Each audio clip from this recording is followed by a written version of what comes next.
चाहिँ यसरी गुयालो टिपेर खाँदैछौँ। यो गुयालोले चाहिँ पेटलाई पनि सफा गर्छ।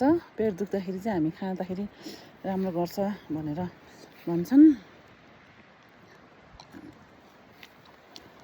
एकदम मिठो छ यो। तातो चाहिँ फलेको छ। तपाईँहरू पनि खान आउनु होला यो गुयालो।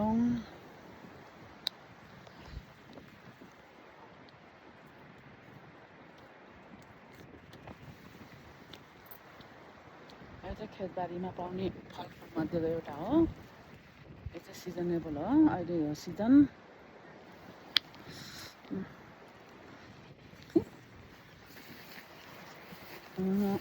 तातो चाहिँ एकदम फले यसपालि।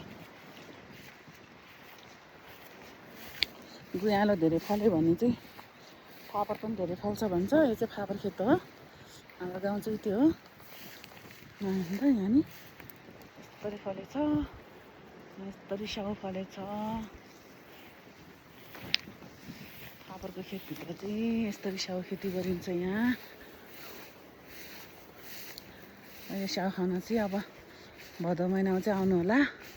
यो फापर पनि फुल फुल्छ, यो स्याउ पनि खानुहुन्छ। सबैजना आउनु है।